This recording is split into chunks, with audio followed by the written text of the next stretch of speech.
Assalamualaikum warahmatullahi wabarakatuh. Warga belajar PKBM Handayani, khususnya kelas 12. Perkenalkan, nama saya Fajar Eko Rianto selaku tutor mapel PPKN. Dalam pertemuan hari ini akan menyampaikan modul tentang Pancasila dalam praktek berbangsa dan bernegara. Bagian 1, hak dan kewajiban warga negara dalam Pancasila. Hak adalah kewenangan untuk bertindak. Seseorang bisa memiliki kewenangan karena berbagai sebab, meliputi pemberian negara, aturan hukum atau perjanjian karena masyarakat, dan pemberian orang lain. Untuk lebih jelasnya, perhatikan beberapa contoh hak atau kewenangan untuk bertindak karena berbagai sebab. Yang pertama, hak karena pemberian negara. Misalnya seorang polisi lalu lintas berhak untuk melakukan, menindak, dan memberikan sanksi bagi para pengendara yang melanggar rambu-rambu lalu lintas, seperti tidak memakai helm, tidak membawa SIM, dan sebagainya. 2. Hak pemberian masyarakat. Misalnya seorang ketua RT mempunyai hak dan kewenangan untuk memimpin warganya di lingkungan RT-nya. 3. Hak karena berdasarkan aturan hukum atau perjanjian. Misalnya seorang pembeli berhak untuk memilih kualitas yang baik dari barang yang dibelinya sesuai dengan kesepakatan, dan berhak melakukan tuntutan atau komplain jika barang tersebut cacat, kadaluarsa, dan sebagainya. 4. Hak karena pemberian orang lain. Misalnya seorang hansip atau satpam berhak menanyakan tujuan tamu yang masuk untuk menjaga keamanan suatu perumahan. Di samping hak, terdapat juga kewajiban. Kewajiban adalah sesuatu yang harus dilaksanakan atau keharusan. Kewajiban adalah suatu hal yang harus dilaksanakan untuk memperoleh suatu hak.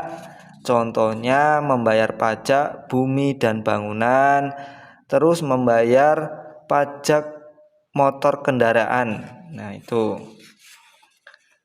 Di samping hak kewajiban, dikenal juga istilah hak asasi manusia dan kewajiban asasi atau dasar manusia. Apakah hak asasi manusia dan kewajiban hak asasi manusia itu? Hak asasi manusia adalah hak dasar yang secara kodrati melekat pada diri manusia, bersifat universal dan langgeng sebagai makhluk Tuhan yang Maha Esa.